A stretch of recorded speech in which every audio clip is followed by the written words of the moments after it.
Rosa Louise Macaulay was born on February 4th, 1913, in Tuskegee, Alabama, a small town that carried both the weight of history and the legacy of struggle. Her father, James Macaulay, was a skilled carpenter, and her mother, Leona Edwards, was a dedicated teacher. From the very beginning of her life, Rosa was surrounded by people who valued work, dignity, and education. These early influences would shape her character in ways that would only become clear years later when she found herself in the middle of a national storm. Rosa's childhood was not easy. When she was still very young, her parents separated, and she and her younger brother, Sylvester, moved with their mother to Pine Level, Alabama, to live with their maternal grandparents. Her grandparents had been enslaved before the Civil War, and though they were now free, the shadow of slavery and the harsh system of segregation loomed large over their daily lives. Her grandfather, in particular, was a strong figure, someone who believed in standing up for himself, even in the face of danger.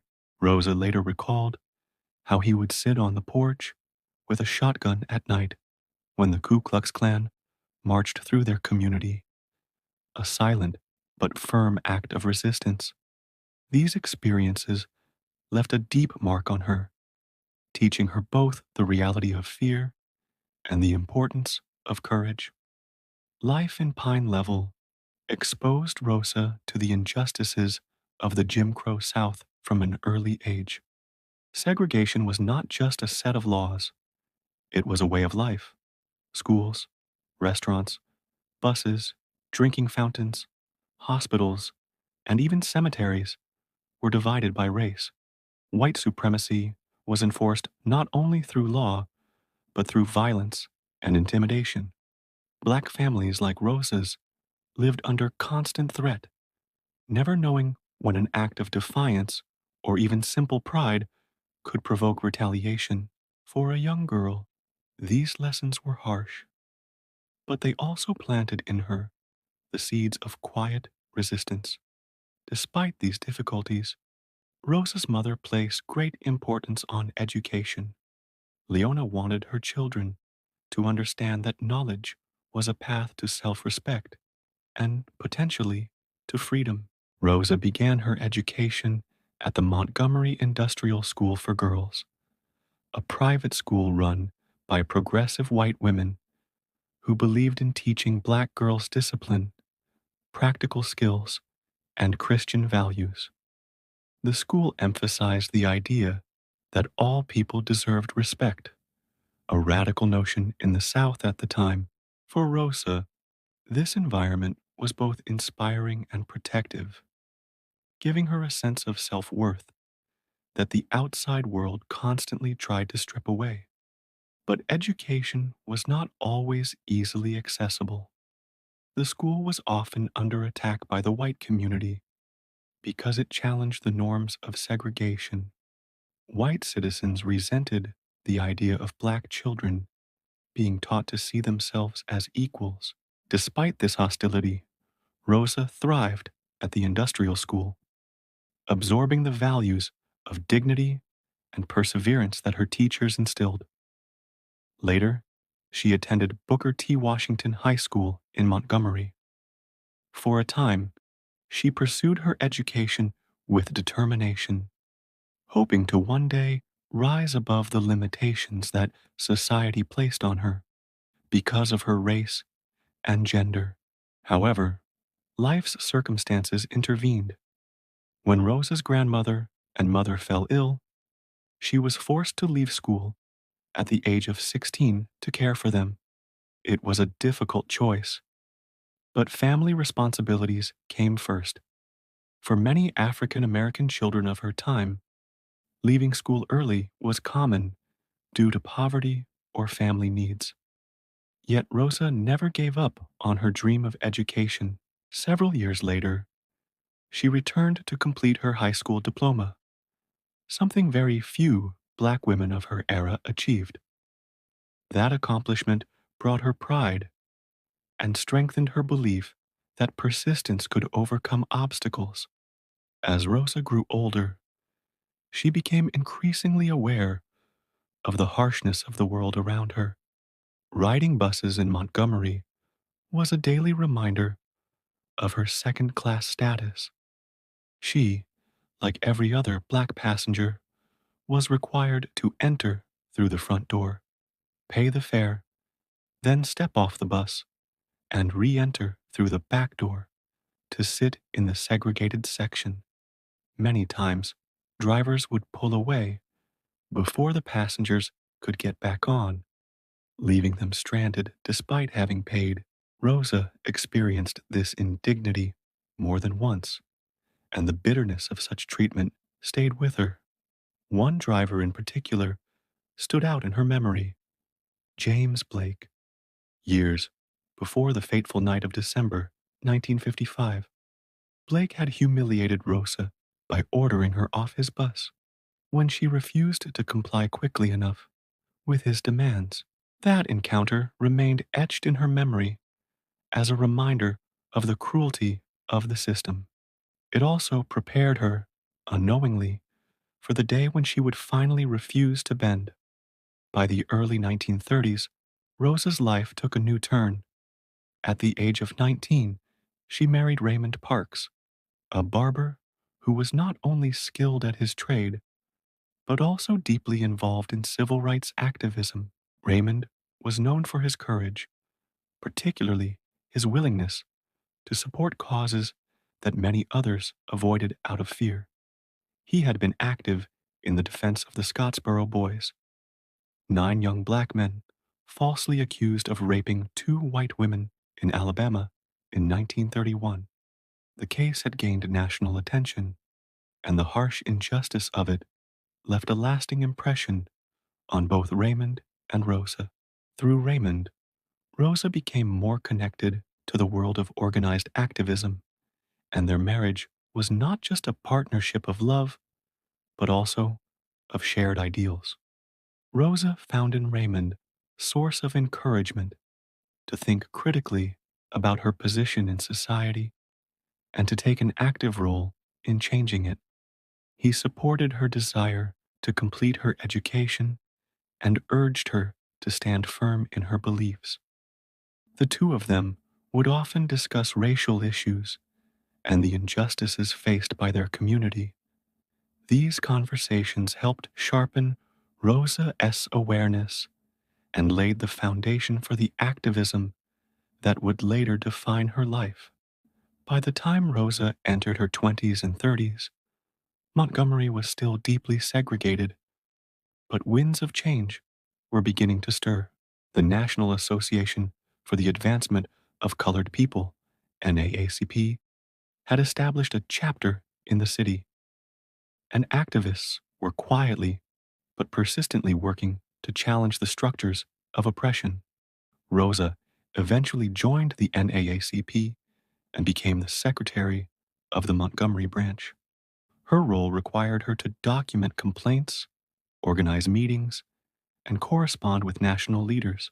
Though she often appeared shy and soft spoken, her careful attention to detail and her commitment made her an invaluable part of the organization. One of the most impactful cases she worked on during this period was that of Reese Taylor, a young black woman who was kidnapped and assaulted by 6 white men in 1944. Despite the overwhelming evidence and public outcry, no one was ever convicted.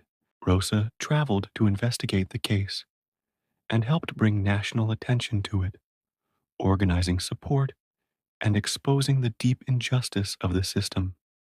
Although justice was not served, the campaign surrounding Reese Taylor A.'s case demonstrated Rosa's emerging role as a determined and courageous activist. It also showed her that organized resistance, even if it did not achieve immediate victory, could shine a light on injustice and inspire others. Through her work with the NAACP, Rosa also developed close ties with E.D. Nixon, a local leader and strong voice for civil rights in Montgomery. Nixon believed in fighting for voting rights, fair treatment, and dignity for African Americans. He recognized Rosa's intelligence, commitment, and integrity, and often relied on her to handle important matters within the organization. Working alongside figures like Nixon gave Rosa experience in strategy, organization, and leadership that would prove critical in the years to come. Rosa's work with the NAACP was steady, deliberate, and often unseen by the wider public. She was not the type of person to seek the spotlight, yet her quiet persistence made her a cornerstone of the movement in Montgomery. She attended countless meetings, recorded testimonies from victims of racial violence, and kept the organization's records in meticulous order. Her role might have looked administrative from the outside, but the importance of those records and her diligence cannot be overstated. In a world where Black voices were often ignored, erased, or silenced, Rosa ensured that their experiences were written down, preserved, and brought to light. Through her work, Rosa saw the depth of cruelty that segregation inflicted upon her community. She listened to stories of Black men and women who had been beaten, arrested, or cheated by the system. She wrote down the accounts of young people denied opportunities and families torn apart by injustice. Each story deepened her conviction that segregation was not simply inconvenient or unfair, it was a deliberate system designed to break the spirit of an entire people. In Montgomery, one of the most visible symbols of this system was the city bus service. For African Americans, riding the bus was an unavoidable part of life. Many worked as maids, janitors, or laborers in parts of town too far to reach by walking. Yet riding the bus meant enduring humiliation on a daily basis. The front rows were reserved for the white passengers, while Black passengers had to sit at the back. If the white section filled, drivers demanded that Black riders give up their seats, regardless of how far they had already traveled or how tired they were. The act was not just about seating, it was about control, a way to remind Black passengers that they were always considered second class citizens. Drivers enforced these rules with absolute authority, often using intimidation or threats. Some carried guns. They could, and did, eject passengers for even minor acts of resistance.